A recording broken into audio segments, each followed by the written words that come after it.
ఓం సమర్థ సద్గురు శ్రీ సాయినాథాయ నమ. శ్రీరామకృష్ణ కథామృతం 2వ భాగం 36వ అధ్యాయం. దక్షిణేశ్వరంలో శ్రీరామకృష్ణుల జన్మదినోత్సవం. ప్రథమ పరిచ్ఛేదం. నరేంద్రాది భక్తులతో భజనానందంలో. ఆదివారం ఫిబ్రవరి 22, 1885. పరమహంస శ్రీరామకృష్ణదేవులు దక్షిణేశ్వర ఆలయంలోని తమ గదికి ఈశాన్యంలో ఉన్న పొడవాటి వసారాలో ఆసీనులై ఉన్నారు. అప్పుడు సమయం ఉదయం 8 గంటలు కావస్తోంది. గత సోమవారం పాల్గొన శుక్ల విధియనాడు శ్రీరామకృష్ణుల జన్మతిథి. ఈ సందర్భంగా భక్తులు నేడు ఆయన జన్మదిన వేడుకలు జరుపుకుంటున్నారు.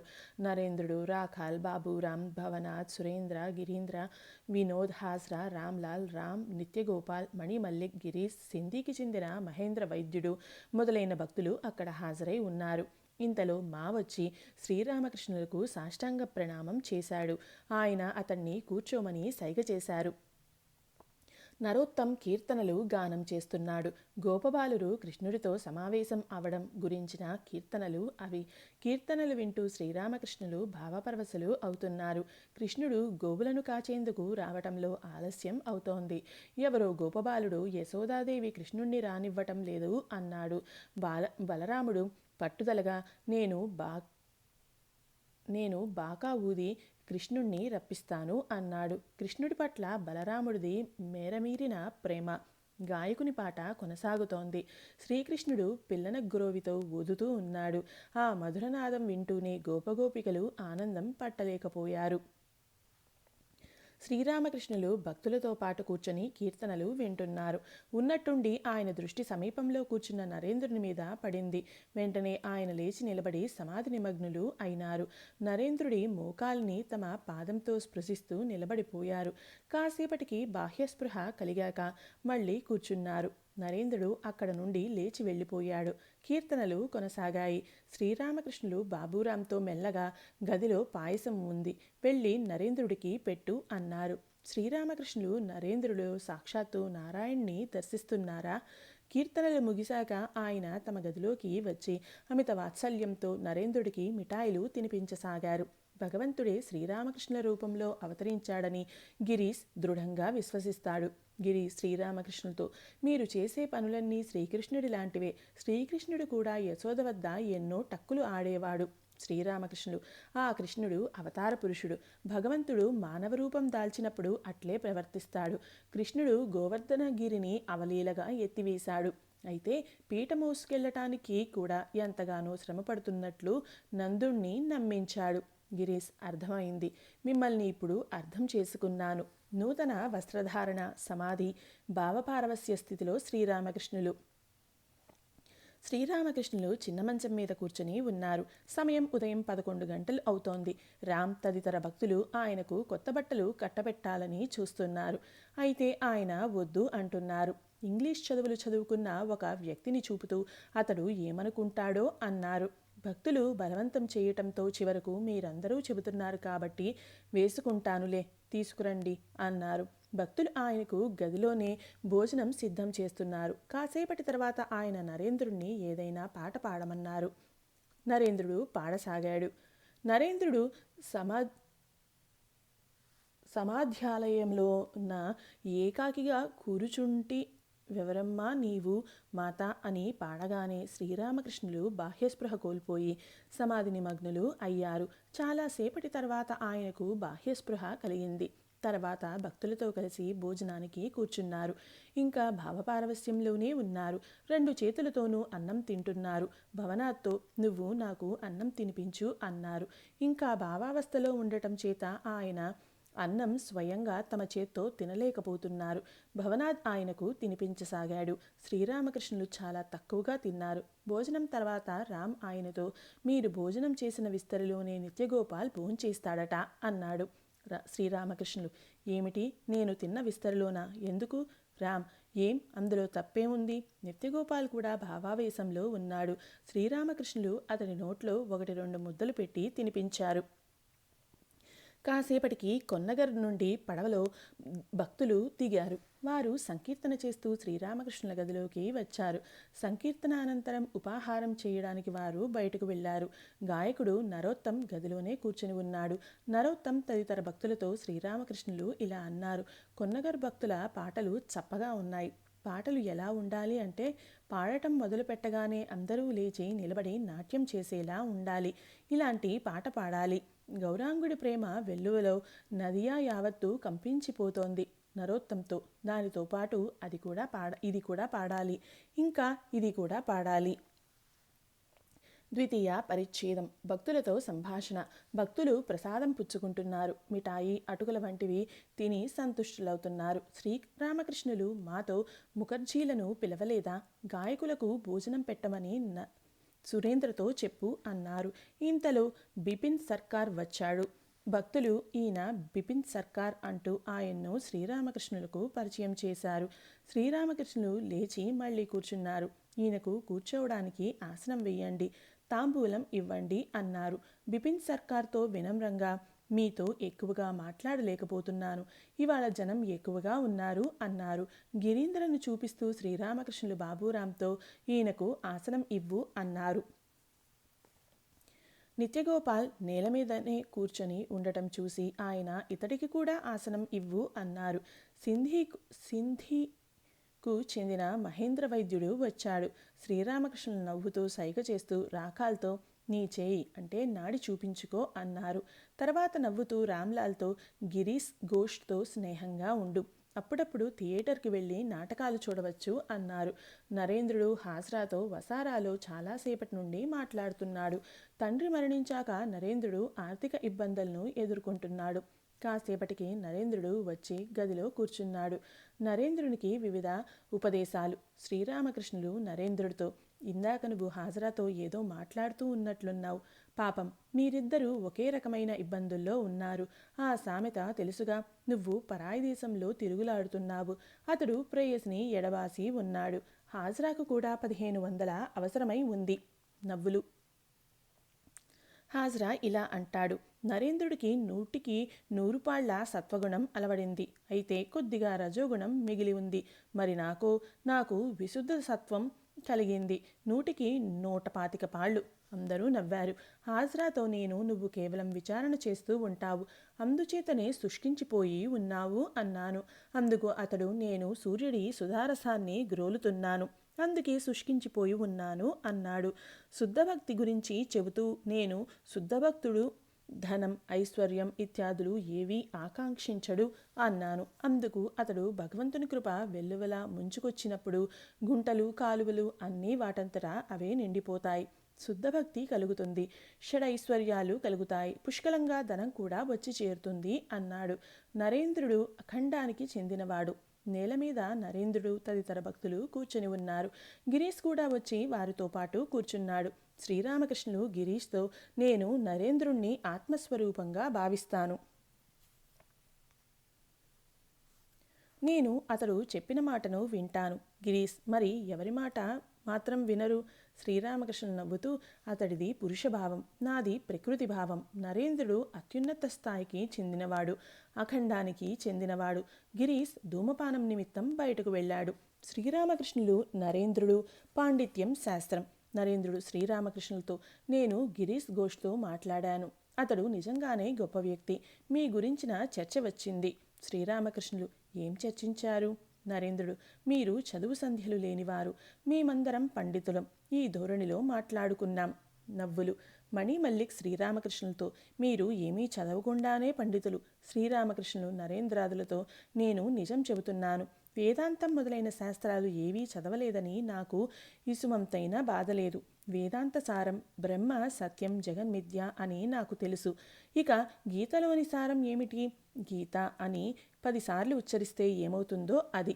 అలా ఉచ్చరించినప్పుడు అది త్యాగిగా మారిపోతుంది. శాస్త్రాల మర్మాన్ని గురుముఖత తెలుసుకోవాలి. ఆ తరువాత సాధన, భజనలు చేయాలి. ఉత్తరం చదవకుండానే అది కనపడకుండా పోయింది. అందరూ కలిసి దానికోసం వెతకసాగారు.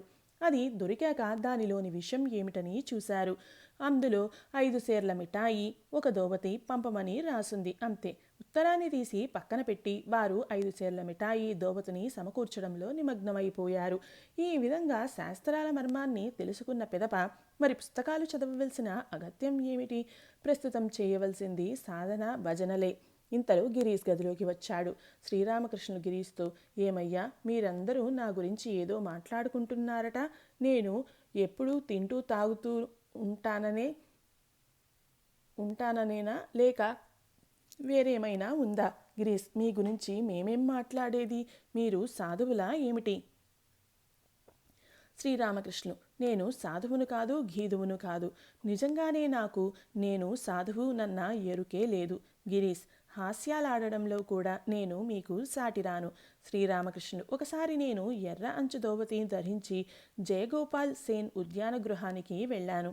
ఆ సమయంలో కేశవ్ సేన్ కూడా అక్కడే ఉన్నాడు. అతడు నా ఎర్ర అంచు దోవతి చూసి, నేడు ఎరుపు రంగు వాగై పారుతోందే అన్నాడు. అందుకు నేను, ఇదంతా కేశవసేన్ మనస్సు దోచుకోవడానికే, అందుకే ఎరుపు రంగు ఇలా పరవళ్లు తొక్కుతోంది అన్నాను. నరేంద్రుడు పాడనున్నాడు.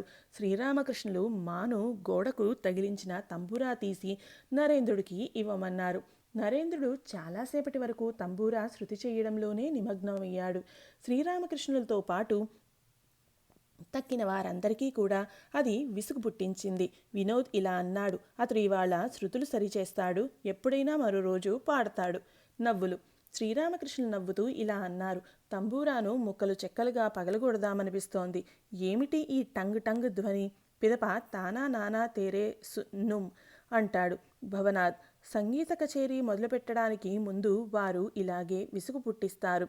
నరేంద్రుడు శృతి సరిచేస్తూ, అలా విసుగు పుట్టేది సంగీతం అర్థం కాని వాళ్లకే. శ్రీరామకృష్ణులు నవ్వుతూ, చూశారా, ఒక్క మాటతోనే ఇతడు మనల్నందరినీ కొట్టిపారేశాడు. నరేంద్రుని పాట శ్రీరామకృష్ణుల భావపారవస్యం. నరేంద్రుడు పాడటం మొదలుపెట్టాడు. పాటలు వింటూ శ్రీరామకృష్ణులు భావస్థితిని పొంది మంచం మీద నుండి కిందకు దిగి నరేంద్రుడికి దగ్గరగా కూర్చున్నారు. భావావస్థలోనే మాట్లాడసాగారు. శ్రీరామకృష్ణులు, పాట పాడనా? తూతు. నిత్యగోపాల్తో, నువ్వు ఏమన్నావు? ఉద్దీపన కలగడానికి కీర్తనలు వినాలా? ఆ తర్వాత ఏం వస్తుందో ఏం పోతుందో ఎవరికెరుక? నరేంద్రుడు జ్వాలను రగిల్చాడు. అది మంచిదే. ఇప్పుడు అంతటా నిశ్శబ్దం నెలకొని ఉంది. ఇది మంచిదే. నేను నిశ్శబ్దంగా ఉన్నాను, నువ్వు నిశ్శబ్దంగా ఉన్నావు. కావలసిందల్లా ఆనందరసంలో మునిగిపోవడమే. పాట పాడన? ఆ పాడనూగలను. నీరు స్థిరంగా ఉన్న నీరే, అలల రూపంలో ఉన్న నీరే. నరేంద్రునికి ఉపదేశం. జ్ఞానం అజ్ఞానం రెండింటికి అతీతంగా వెళ్ళు. నరేంద్రుడు ఆయనకు సమీపంగా కూర్చొని ఉన్నాడు. అతని ఇంట్లో ఆర్థికపరంగా ఎన్నో ఇబ్బందులు. అందువల్ల అతడు సర్వదా చింతాక్రాంతుడై ఉంటున్నాడు. ఆధునిక బ్రహ్మ సమాజానికి వెళ్ళి వచ్చేవాడు. ఇప్పుడు కూడా సర్వదా జ్ఞాన విచారణలో మునిగి ఉన్నాడు. వేదాంతం వగైరా శాస్త్రాలు చదవటంలో అతడికి ఆసక్తి అధికం. వయస్సు దాదాపు 23 సంవత్సరాలు. శ్రీరామకృష్ణులు అతడి వైపే చూస్తున్నారు. శ్రీరామకృష్ణులు నవ్వుతూ నరేంద్రుడితో, నువ్వు ఖావు కదా? ఖా అంటే అర్థం ఆకాశం, సర్వత్రా వ్యాప్తమై ఉన్న చైతన్యానికి గుర్తు. అయితే ట్యాక్స్ అంటే ఇంట్లోని ఇబ్బందుల గురించి ఆలోచించవలసి వస్తోంది. అందరూ నవ్వారు. కృష్ణకిషోర్ తాను ఖాను అంటూ ఉండేవాడు. ఒకరోజు అతడి ఇంటికి వెళ్ళి చూసేసరికి అతడు దేని గురించో దిగులుగా కనిపించాడు. మనస్సు విప్పి మాట్లాడలేకపోతున్నాడు. నేను, ఏమయ్యా, ఏం జరిగింది? ఇలా కూర్చున్నావేమిటి అని అడిగాను. అందుకు అతడు ఇలా అన్నాడు, ట్యాక్స్ అధికారులు వచ్చారు. పన్నులు కట్టకపోతే ఇంట్లోని పాత్రలు సామాన్లు అన్నీ వేలం వేస్తాము అన్నారు. అందు గురించి ఏం చేయాలో తోచక కొట్టుమిట్టాడుతున్నాను. నేను నవ్వుతూ ఇలా అన్నాను, నువ్వు ఖావు కదా, అంటే ఆకాశం లాంటి వాడివి. ఆ వెధవలు పాత్రలు సామాన్లు తీసుకువెళ్తామంటే తీసుకోనివ్వు, నీకేమిటి నష్టం? నరేంద్రుడితో, అందుకే నీకు చెబుతున్నాను, నువ్వు ఖావని. ఇంతగా ఎందుకు చింతిస్తావు? కృష్ణుడు అర్జునుడితో ఏమన్నాడో తెలుసా? అష్టసిద్ధులలో ఏ ఒక్క సిద్ధి ఉన్నా కొద్దిపాటి శక్తి లభిస్తుంది. అయితే నన్ను మాత్రం పొందలేవు. సిద్ధుల ద్వారా అధిక శక్తి, బలం, ధనం వగైరాలు పొందవచ్చు, కానీ భగవంతుని ప్రాప్తించుకోలేము. మరో విషయం ఉంది. జ్ఞానాజ్ఞానాలకు అతీతుడవవు. ఫలానా వ్యక్తి పెద్ద జ్ఞాని అని చాలామంది చెబుతూ ఉంటారు. అయితే వాస్తవానికి అది నిజం కాదు. వశిష్ఠుడు ఎంతటి మహాజ్ఞాని అయినప్పటికీ పుత్రశోకంతో కుమిలిపోయాడు. అది చూసి లక్ష్మణుడు రాముడితో, అన్నా, ఇదెక్కడి చోద్యం? వశిష్ఠుడు ఎంతటి మహాజ్ఞాని, మరి ఆయన కూడా అలా దుఃఖిస్తున్నాడేమిటి అని అడిగాడు. అప్పుడు రాముడు అతడికి ఇలా విశదపరిచాడు. తమ్ముడు, జ్ఞానం ఎవరికైతే ఉంటుందో అతడికి అజ్ఞానం కూడా ఉంటుంది. వెలుగును గురించిన ఎరుక ఉన్నవాడికి చీకటిని గురించిన ఎరుక కూడా ఉంటుంది. మంచి అంటే ఏమిటో, సుఖం అంటే ఏమిటో తెలిసిన వాడికి చెడు అంటే ఏమిటో, దుఃఖం అంటే ఏమిటో కూడా తెలిసే ఉంటుంది. తమ్ముడు, నువ్వు ఈ ద్వంద్వాలకు అతీతుడు వైపు, సుఖదుఖాలకు, జ్ఞానాజ్ఞానాలకు ఆవలగా వెళ్ళిపో నరేంద్రుడితో. అందుకే నీకు చెబుతున్నాను, నువ్వు జ్ఞానాజ్ఞానాలను అధిగమించి పో. తృతీయ పరిచ్ఛేదం. గృహస్థుడు, దానధర్మాలు, మనోయోగం, కర్మయోగం. శ్రీరామకృష్ణులు మళ్ళీ చిన్న మంచం మీద కూర్చున్నారు. భక్తులు నేలపై కూర్చొని ఉన్నారు. సురేంద్ర ఆయనకు దగ్గరగా కూర్చున్నాడు. శ్రీరామకృష్ణులు అతడికేసి ఆప్యాయంగా చూస్తూ మాట్లాడసాగారు. మాటల మధ్యలో ఉపదేశాలను ఇస్తున్నారు.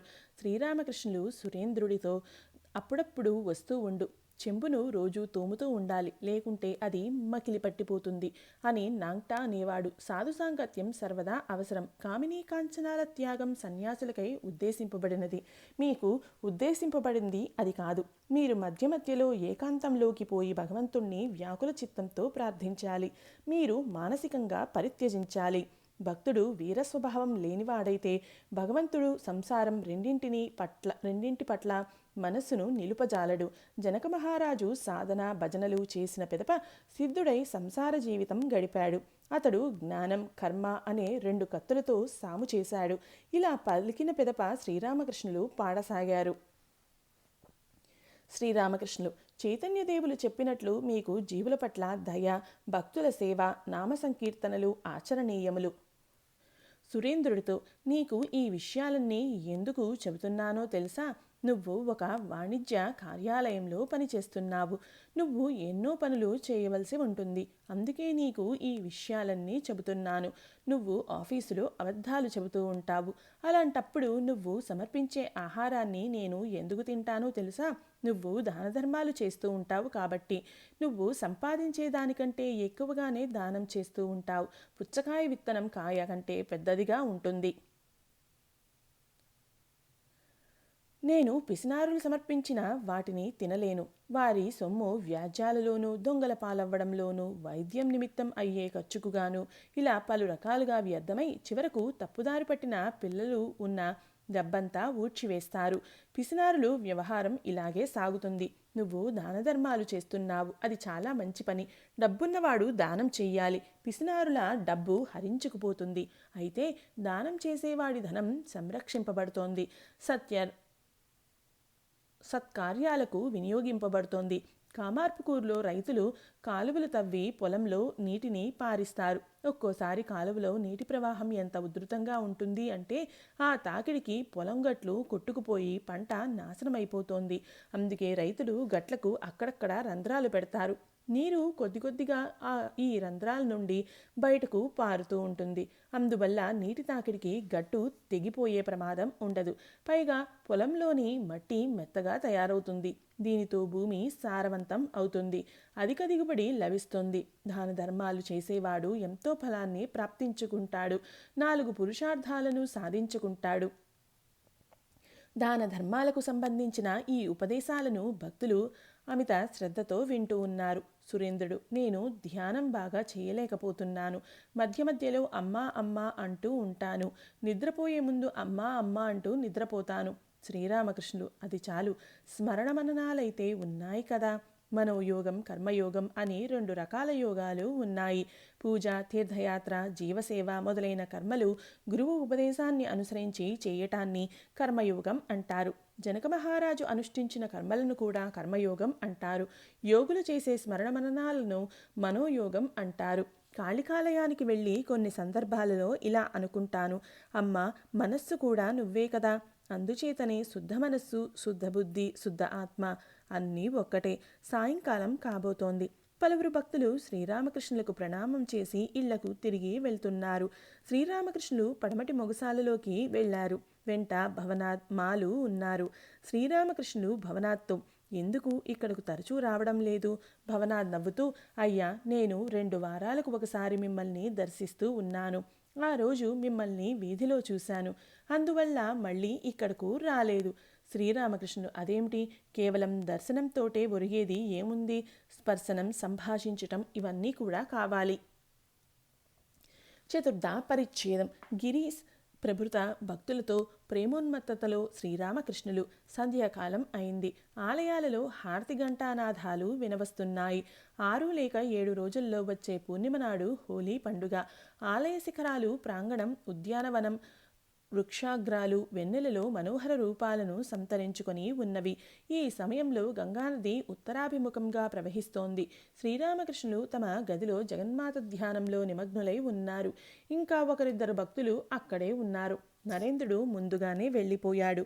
ఆలయాలలో హారతి ముగిసింది. శ్రీరామకృష్ణులు భావావేశంలో ఈశాన్య దిశలో ఉన్న పొడవాటి వసారాలో నెమ్మదిగా పచార్లు చేస్తూ ఉన్నారు. ఉన్నట్టుండి మాను ఉద్దేశిస్తూ, ఆహా, నరేంద్రుడు ఎంత మధురంగా పాడాడు అన్నారు. అవునండి, తంత్రశాస్త్రాలలో మహాకాళి ధ్యానం. శ్రీరామకృష్ణులు, తంత్రశాస్త్రాలు చీకటిలో ధ్యానించటాన్ని నిర్దేశించాయి. ఆ సమయంలో సూర్యప్రకాశం ఎక్కడిది? ఇంతలో గిరీష్ ఘోష్ వచ్చి నిలబడ్డాడు. శ్రీరామకృష్ణులు గానం చేయసాగారు. శ్రీరామకృష్ణులు ప్రేమోన్మత్తులయ్యారు. నిలబడి గిరీష్ మీద చేయి వేసి పాడసాగారు. గిరీష్ను చూస్తూ శ్రీరామకృష్ణులు ప్రేమోన్మత్తులయ్యారు. నిలబడే పాడసాగారు. ప్రేమోన్మత్తులై ఆయన ఈ చరణాలను పాడారు. గిరీష్ మాలను చూస్తూ, భావంతో దేహం నిండిపోయింది. అది జ్ఞానాన్ని హరించి వేసింది. ఇక్కడ జ్ఞానం అంటే అర్థం బాహ్య ప్రపంచం గురించి ఎరుక. కావలసింది తత్వజ్ఞానం, బ్రహ్మజ్ఞానం ఇత్యాదులు. శరీరం భావంతో నిండిపోయింది. దానితో శరీర జ్ఞానం నశించిపోయింది. శ్రీరామకృష్ణులు అవతారమా? పరమహంస స్థితి. భక్తియే సారం. సకామ భక్తి అనేది ఉంది. నిష్కామ భక్తి, శుద్ధ భక్తి, అహేతుక భక్తి అనేవి కూడా ఉన్నవి. కేశవసేన్ తదితరులకు అహేతుక భక్తి గురించి తెలియదు. దానిలో ఎలాంటి ఆకాంక్ష ఉండదు. కేవలం భగవంతుని పాదపద్మాలపై భక్తి మాత్రం ఉంటుంది. ఊర్జిత భక్తి అని కూడా ఒకటి ఉంది. ఈ భక్తి పొంగి పరవళ్లు తొక్కుతూ ఉంటుంది. చైతన్యదేవుల వలె భక్తుడు భావావస్థలో నవ్వుతాడు, పాడతాడు, నాట్యం చేస్తాడు. రాముడు లక్ష్మణుడితో ఇలా అన్నాడు, తమ్ముడు, ఎక్కడైతే ఊర్జిత భక్తి ఉంటుందో అక్కడ నేను స్వయంగా విరాజిల్లుతూ ఉంటానని తెలుసుకో. శ్రీరామకృష్ణులు తమ స్థితులను సూచిస్తూ ఉన్నారా? ఆయన కూడా చైతన్యదేవులలాగా అవతార పురుషుల జీవులకు భక్తి అంటే ఏమిటో నేర్పించడానికి అవతరించారా? గిరీష్, మీ కృప ఉంటే సర్వము సాధ్యపడుతుంది. ఎంత అధ్వాన్నంగా ఉండేవాడిని, ఇప్పుడు ఎంత బాగుపడ్డాను. శ్రీరామకృష్ణులు, అవునయ్యా, నీకు సంస్కారాలు ఉన్నాయి మరి, అందువల్లనే అలా జరిగింది. తగిన సమయం రాకుండా ఏదీ జరగదు. రోగం నయమయ్యే దిశలో ఉన్నప్పుడు వైద్యుడు ఈ ఆకును బాగా నూరి దాని రసం పుచ్చుకో అంటాడు. వైద్యుడు చెప్పినట్లు ఔషధం సేవించిన పిదప రోగం నయమైపోయింది. మరి ఇప్పుడు రోగం ఆకును నూరి సేవించడం వల్ల నయమైందనుకోవాలా, లేక దానంతట అదే నయమైందనుకోవాలా? ఈ విషయం ఎవరు చెప్పగలరు? లక్ష్మణుడు లవకుశలతో ఇలా అన్నాడు, మీరు ఇంకా చిన్నపిల్లలు. శ్రీరాముడి గురించి మీకు తెలియదు. ఆయన పాదస్పర్శతో రాయిలా పడి ఉన్న అహల్య మానవ రూపం దాల్చింది. అందుకు లవకుశలు ఇలా చెప్పారు, అయ్యా, ఈ సంగతి మాకు తెలుసు. మేము కూడా విని ఉన్నాం. రాయిలా పడి ఉన్న అహల్య మానవ రూపం ధరిస్తుందని గౌతమముని వచించాడు. ఆయన అహల్యతో ఇలా అని ఉన్నాడు, త్రేతాయుగంలో శ్రీరాముడు ఈ ఆశ్రమం గుండా వెళ్తాడు. అప్పుడు ఆయన పాదస్పర్శతో నువ్వు మళ్ళీ మానవ రూపం దాలుస్తావు. మరి ఇప్పుడు ఆమె మానవ రూపం ధరించడం శ్రీరాముడి గొప్పతనం కారణంగానా, లేక గౌతమ ముని వాక్కుదా? ఏమనుకోవాలి? సర్వము భగవంతుడి ఇచ్ఛతోనే జరుగుతుంది. ఇక్కడ నీకు చైతన్యం జాగృతం అయిందంటే అందుకు నేను కేవలం నిమిత్తమాత్రున్నని తెలుసుకో. చందమామ అందరికీ మామే. భగవంతుడి ఇచ్ఛతోనే సర్వము జరుగుతోంది. గిరీష్ నవ్వుతూ, భగవంతుడి ఇచ్ఛతోటే కదా నేను చెబుతోంది కూడా అదే. అందరూ నవ్వారు.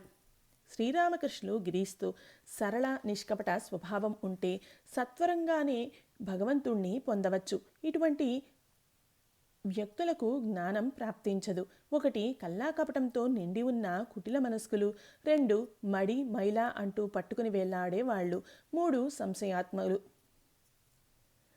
శ్రీరామకృష్ణులు నిత్యగోపాల్ భావావస్థను ప్రశంసిస్తూ మాట్లాడారు. ఇంకా 3-4 భక్తులు శ్రీరామకృష్ణులకు సమీపంలో వసారాలో నిలబడి ఆయన సంభాషణను వింటున్నారు.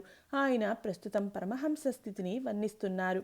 పరమహంసకు సదా భగవంతుడు ఒక్కడే సత్యం, తక్కినదంతా అసత్యం అన్న ఎరుక ఉంటుంది. పాల నుండి నీటిని వేరు చేయగల శక్తి హంసకు మాత్రమే ఉంది. హంస నాలుక నుండి ఒక విధమైన పుల్లటి రసం వెలువడుతుంది. పాలలో నీళ్లు కనుక ఉన్నట్లయితే ఆ రసం ద్వారా పాలు నీరు వేరైపోతాయి. పరమహంస నోటిలో కూడా పుల్లని రసం ఉంటుంది. అది ప్రేమభక్తి. ప్రేమభక్తి ఉండటం వల్లనే నిత్యానిత్య వివేకం జనిస్తుంది, భగవదనుభూతి కలుగుతుంది, భగవద్దర్శనం లభిస్తుంది. 5వ పరిచ్ఛేదం గిరీశ్ ఇంట్లో జ్ఞానభక్తి సమన్వయం. బుధవారం ఫిబ్రవరి 25, 1885 బోస్పారా వీధిలోని గిరీశ్ ఘోష్ ఇంట్లో శ్రీరామకృష్ణులు భక్తులతో పాటు ఆసీనులై భగవత్ ప్రసంగం గావిస్తున్నారు. అప్పుడు సమయం మధ్యాహ్నం 3 గంటలు. మా వచ్చి సాష్టాంగ ప్రణామం చేశాడు. గత ఆదివారం నాడు దక్షిణేశ్వరంలో భక్తులు శ్రీరామకృష్ణుల జన్మదిన వేడుకలు జరుపుకున్నారు. ఆయన ఇవాళ గిరీశ్ ఘోష్ ఇంటికి విచ్చేశారు. ఇక్కడి నుండి స్టార్ థియేటర్లో వృషకేతు అనే నాటకం తిలకించటానికి వెళ్తారు. ప్రస్తుతం ఆయన బ్రహ్మజ్ఞానం, భక్తి తత్వాలను సమన్వయపరచడం ఎలాగో వివరిస్తున్నారు. శ్రీరామకృష్ణులు గిరీశ్ తదితర భక్తులతో జీవుడికి జాగ్రత్త, స్వప్న, సుషుప్తి అనే 3 రకాల స్థితులు ఉంటాయి. జ్ఞాన విచారణ చేసేవాళ్ళు ఈ 3 స్థితులను కొట్టిపారేస్తారు. బ్రహ్మం ఈ 3 స్థితులకు అతీతమని, స్థూల సూక్ష్మ కారణ శరీరాలు 3ంటికి, సత్వరజస్తమో గుణాలు 3ంటికి అతీతమని వారు ఉద్ఘాటిస్తారు. అద్దంలో ప్రతిబింబం వలె సమస్తము మాయే. ప్రతిబింబానికి ఎటువంటి అస్తిత్వం లేదు కదా. బ్రహ్మం ఒక్కటే వస్తువు, తక్కినదంతా అవస్తువు. బ్రహ్మజ్ఞానులు ఇంకా ఇలా అంటారు: దేహాత్మబుద్ధి ఉండటం వలనే ద్వంద్వభావం ఏర్పడేది. ప్రతిబింబం కూడా సత్యంగానే తోస్తోంది. ఆ బుద్ధి కనుక నశించిపోతే సోహం అంటే నేనే ఆ బ్రహ్మాన్ని అన్న అనుభూతి కలుగుతుంది. విచారణ, భక్తి 2 మార్గాలు, జ్ఞానయోగం, భక్తియోగం. ఒక భక్తుడు: మరైతే మేమందరం విచారణ మార్గాన్ని అనుసరించాలా? శ్రీరామకృష్ణులు: విచారణ మార్గం ఉండనే ఉంది. అది వేదాంతుల మార్గం. భక్తి మార్గం అని మరో మార్గం కూడా ఉంది. భక్తుడు వ్యాకుల చిత్తంతో బ్రహ్మజ్ఞానం కోసం విలపిస్తే అతడు దాన్ని కూడా ప్రాప్తించుకోగలడు. సాధారణంగా భక్తుడికి సాకార రూప దర్శనమే ధ్యేయంగా ఉంటుంది. ఈ విధంగా జ్ఞానయోగం, భక్తియోగం అని 2 మార్గాలు ఉన్నాయి. 2 మార్గాల ద్వారానూ బ్రహ్మజ్ఞానం పొందవచ్చు. కొంతమంది బ్రహ్మజ్ఞానం పొందిన పిదప కూడా భక్తిని నిలుపుకొని ఉంటారు. లోకులకు ఉపదేశించే నిమిత్తం ఉదాహరణకు అవతార పురుషులు ఈ కోవకు చెందినవారు. అయితే దేహాత్మ బుద్ధి, నేను అనే బుద్ధి అంత సులువుగా పోదు. భగవంతుని కృపతో సమాధి స్థితిలో నిమగ్నమైనప్పుడు ఆ భావన నశించిపోతుంది. ఈ సమాధి నిర్వికల్ప సమాధి, జడ సమాధి. సమాధి స్థితి అనంతరం అవతార పురుషులు తదితర మహానుభావులకు ఈ నేను అనే భావన తిరిగి వస్తుంది. ఇది విద్యా నేను, భక్తుడిననే నేను. ఈ విద్యా నేను ద్వారా లోకశిక్షణ జరుగుతోంది. శంకరాచార్యులు విద్యా నేనును నిలుపుకున్నారు. చైతన్యదేవులు ఈ నేను ద్వారానే భక్తిరసాన్ని గ్రోలేవాడు. భక్తిని కలిగి ఉండి భక్తుల సాంగత్యంలో గడిపేవాడు. భగవత్ ప్రసంగాలు చేసేవాడు. నామ సంకీర్తనలు చేసేవాడు. నేను అనే భావన సులభంగా నశించదు. అందుచేతనే భక్తుడు జాగ్రత్త, స్వప్న, సుషుప్తి అవస్థలను తీసిపడేయడు. అతడు ఈ స్థితులనన్నింటినీ అంగీకరిస్తాడు. సత్వరజస్తమో గుణాలను కూడా అంగీకరిస్తాడు. భగవంతుడే 24 తత్వాలుగా అయి ఉన్నట్లు భక్తుడు దర్శిస్తాడు. మళ్ళీ ఆయన సాకార చిన్మయ రూపంలో దర్శనం ఇస్తున్నట్లుగా భక్తుడు గాంచుతాడు.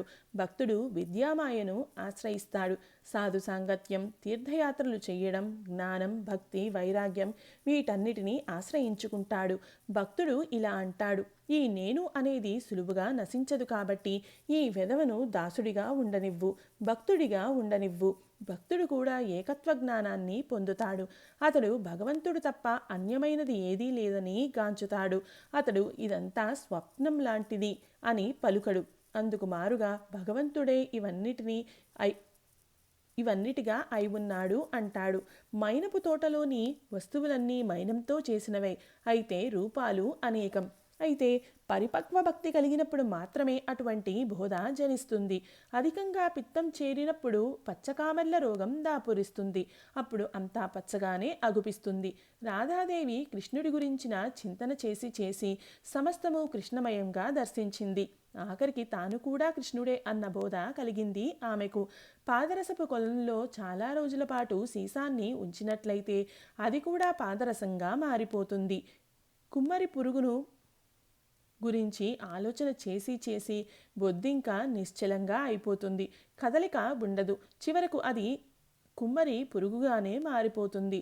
భక్తుడు కూడా భగవచ్చింతన చేసి చేసి అహంస్యూనుడు అయిపోతాడు.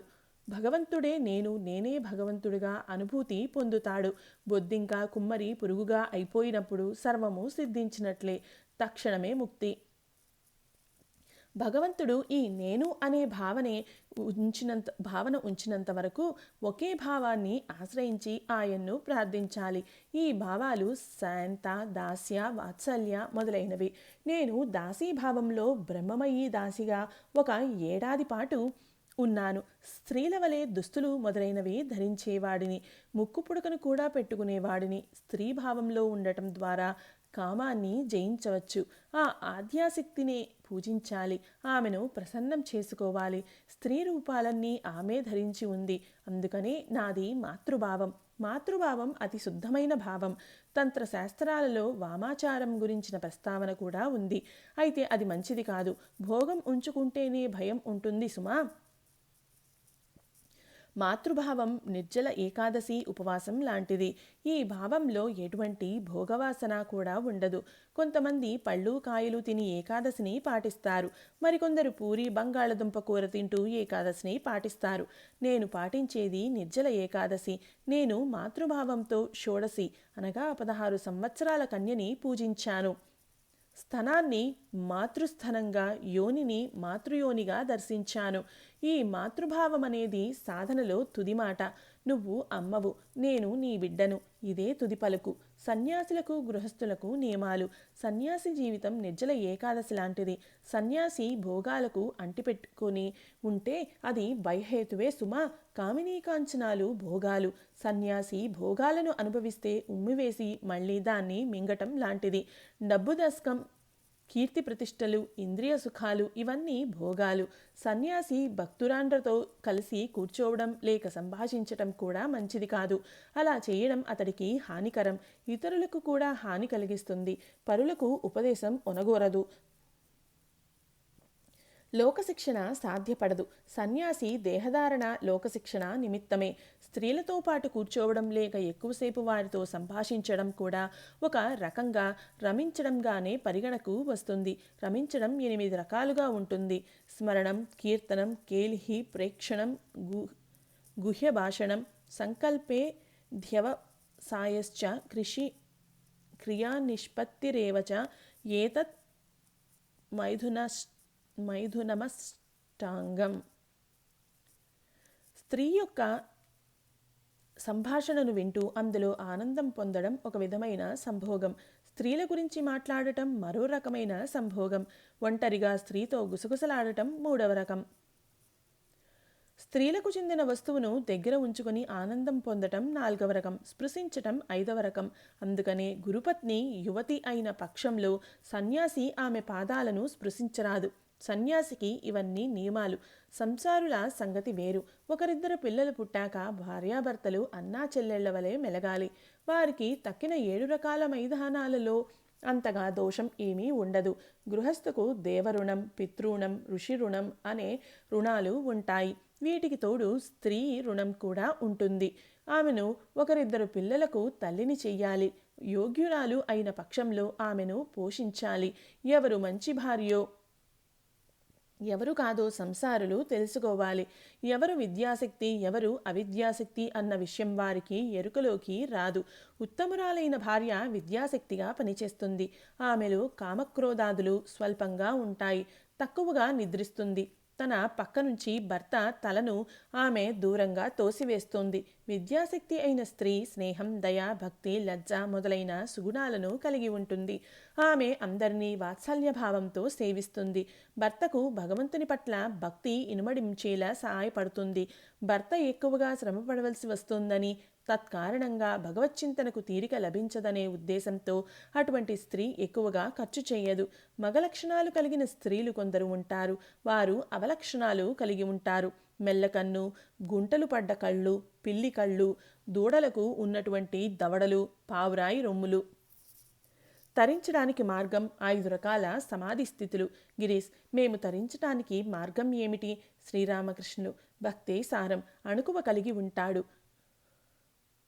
తామసిక భక్తునిది బందిపోటు దొంగల భావం. నేను జగజ్జనని నామం ఉచ్చరించాను, ఇక నాకు పాపం ఎలా చుట్టుకుంటుంది? నువ్వు నా సొంత తల్లివి, నాకు దర్శనం ఇచ్చి తీరాల్సిందే అనేటటువంటి భావం. గిరీష్ నవ్వుతూ: అయ్యా, మాకు తామసిక భక్తి మీరు నేర్పిన విద్యే. శ్రీరామకృష్ణులు నవ్వుతూ: అయితే భగవద్దర్శనపు చిహ్నాలు కొన్ని ఉన్నాయి. భగవంతుని దర్శించినప్పుడు సాధకుడు సమాధి స్థితిలోకి వెళ్ళిపోతాడు. సమాధి స్థితులు 5 రకాలుగా ఉంటాయి. 1 చీమలా పయనించటం. ఈ స్థితిలో మహావాయువు చీమల పైకి లేస్తుంది. 2 చేపల అంటే నీటిలో ఈదేలాగును పయనించటం. 3 పాము చరచరా పాకుతూ పోయినట్లు తిరియగ్గతి. పక్షిలా ఎగరటం. పక్షి ఒక కొమ్మ నుండి మరో కొమ్మకు ఎగరడం లాంటిది. మర్కట గమనం. ఈ స్థితిలో మహావాయువు ఒక గెంతులో శిరస్సులోకి ప్రవేశిస్తుంది. సాధకుడు సమాధి స్థితిలోకి వెళ్ళిపోతాడు. స్థితి సమాధి, ఉన్మనా సమాధి. ఇంకా 2 రకాల సమాధి స్థితులు ఉన్నాయి. 1 స్థిత సమాధి. ఈ స్థితిలో సాధకుడు సంపూర్ణంగా బాహ్య స్పృహను కోల్పోతాడు. చాలా కాలం పాటు, బహుశా ఎన్నో రోజుల పాటు ఆ స్థితిలోనే ఉండిపోతాడు. 2వది ఉన్మనా సమాధి. మనస్సును హఠాత్తుగా నలువైపులా నుండి ఉపసంహరించుకొని భగవంతునిలో లగ్నం చేయటం. మాతో: నీకు ఈ విషయం అర్థమైందా? మా: అవునండి, అర్థమైంది. గిరీష్, భగవంతుణ్ణి సాధనల ద్వారా ప్రాప్తించుకోవచ్చా? శ్రీరామకృష్ణులు: లోకులు నానా విధాలుగా భగవంతుణ్ణి ప్రాప్తించుకున్నారు. కొంతమంది అనేక తపస్సులు, సాధన, భజనలు చేసి ఆయన్ను ప్రాప్తించుకున్నారు. వీరిని సాధనా సిద్ధులు అంటారు. కొంతమంది జన్మతః సిద్ధులు. ఉదాహరణకు నారదుడు, సుఖమహర్షి మొదలైన వారు వీరిని నిత్యసిద్ధులు అంటారు. హఠాత్ సిద్ధులు అని మరికొందరు ఉంటారు. వీరు హఠాత్తుగా సిద్ధిని పొందుతారు. ఆశలు అన్నీ అడుగంటినప్పుడు అకస్మాత్తుగా గొప్ప సంపదను పొందటం వంటిది ఇది. ఇంకా భగవత్కృపతో ఆయన్ను స్వప్నంలో సాక్షాత్కరించుకున్న సందర్భాలు కూడా ఉన్నాయి. ఓం సమర్థ సద్గురు శ్రీ సాయినాథాయ నమః.